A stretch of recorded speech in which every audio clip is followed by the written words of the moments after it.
ನಮಸ್ಕಾರ ವೀಕ್ಷಕರೇ, ನಾನು ನಿಮ್ಮ ರಾಕೇಶ್ ಆರುಂಡಿ. ಆರಂಭದಲ್ಲಿ ನಿಮಗೆ ಈಗ ಲಾಯರ್ ಜಗದೀಶ್ ಅವರ ಮನೆ ಮೇಲೆ ಕರ್ಕೊಂಡು ಹೋಗ್ತಾ ಇದ್ದೀನಿ. ಅಂದರೆ ರಿನೋವಬಲ್ ಸೋರ್ಸ್ ಅಂದರೆ ನವೀಕರಿಸಬಹುದಾದ ಸಂಪನ್ಮೂಲಗಳನ್ನು ಬಳಸಿಕೊಂಡು ನಮ್ಮ ಮನೆಗೆ ನಾವೇ ಹೇಗೆ ವಿದ್ಯುತ್ತನ್ನು ಪೂರೈಕೆ ಮಾಡಿಕೊಳ್ಳಬಹುದು ಅನ್ನೋ ಒಂದು ವಿಷಯವಾಗಿ ಅವ್ರ ಮನೆ ಮೇಲೆ ಮಾಡಿಸಿರ್ತಕ್ಕಂಥ ವ್ಯವಸ್ಥೆಗಳ ಬಗ್ಗೆ ಮಾತು. ಒಂದಿಷ್ಟು ಅವರು ಕೂಡ ತುಂಬ ಅತಿಶಯೋಕ್ತಿ ಅನ್ನುವಂತೆ ಅವರು ನಾನು ಭಾರತದ ಪ್ರಧಾನಿ ಆಗಬೇಕು, ಜೊತೆಗೆ ಮುಖ್ಯಮಂತ್ರಿ ಆಗಬೇಕು, ಕರ್ನಾಟಕ ರಾಜ್ಯದ ಮುಖ್ಯಮಂತ್ರಿ, ಇದು ನನ್ನ ಡ್ರೀಮ್ ಅಂತ ಎಲ್ಲ ಮಾತನಾಡಿದ್ದಾರೆ. ಕೇಳಿಬಿಡಿ ನೀವೇ.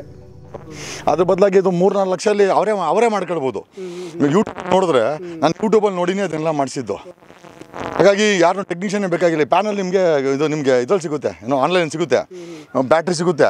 ನೀವು ಏನು ಸಣ್ಣ ಪುಟ್ಟ ಎಲೆಕ್ಟ್ರಿಕಲ್ ಇಂಜಿನಿಯರ್ ಆರಾಮಾಗಿ ಇದನ್ನು ಮಾಡ್ಕೊಳ್ಬೋದು. ನಾವು ನಾನು I am not A technician. ಯೂಟ್ಯೂಬಲ್ಲಿ ನೋಡಿ ಇದನ್ನು ಮಾಡಿದ್ದೀವಿ.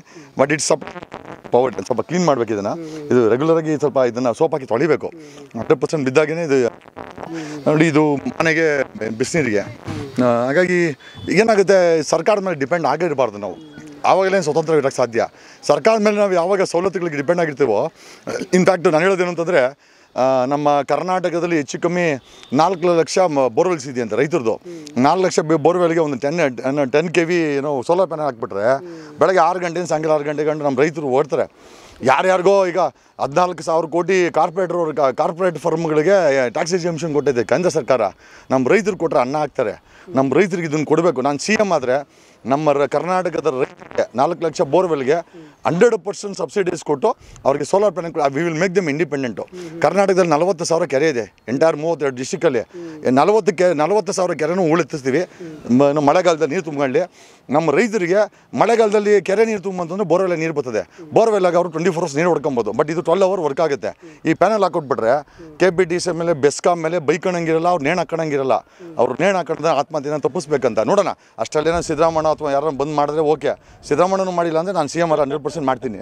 ನನಗೆ ಈ ಭ್ರಷ್ಟ ರಾಜಕಾರಣಿಗಳು ನೋಡಿದಾಗ, ಈ ಸದ್ಯದ ಈ ವ್ಯವಸ್ಥೆಗಳು ನೋಡಿದಾಗ, ಯಾವುದೋ ಒಂದು ಪ್ರಾದೇಶಿಕ ಪಕ್ಷನೋ ಅಥವಾ ನಿಮ್ಮಂಥ ಯೂನಿಕ್ ಕಾನ್ಸೆಪ್ಟ್ಸ್ಗಳಿರೋ ಉಪೇಂದ್ರ ಈ ಥರದವ್ರು ಬಂದುಬಿಟ್ರೆ ಎಲ್ಲೋ ಒಂದು ಬದಲಾವಣೆ ಆಗ್ಬೋದು ಅನ್ಸುತ್ತೆ ಸರ್. ಏನಿದೆ ಸರ್ ಕೊನೆಯ ಪ್ರಶ್ನೆ ನಿಮ್ಮದು? ಏನು ಡ್ರೀಮು ಅಥವಾ ಈ ಥರ CM ಆಗೋ ಕನಸುಗಳ ಬಗ್ಗೆ ಏನು ಹೇಳ್ತಿಲ್ಲ? ಕನಸಲ್ಲ, ಕನಸೋದು. ಕನಸು ಕಾಣೋನು ಏನು ಕೆಲ್ಸಕ್ಕೆ ಬರ್ದಂತ ಕನಸು ಕಾಣ್ತಾನೆ. ನಾನು ನನಸನ್ನೇ ನಿಜ ಹೇಳ್ತಾ ಇದ್ದೀನಿ. ನಾನು ಇವತ್ತು ಬರೀ CM ಅಲ್ಲ, CM is a only stepping stone. I want to become prime minister of India. ಸಾಧ್ಯವಾದರೆ ಇಡೀ ವರ್ಲ್ಡನ್ನು ರೂಲ್ ಮಾಡಬೇಕು ಅನ್ನೋ ಒಂದು ಕನಸು ಸಹ ಇದೆ.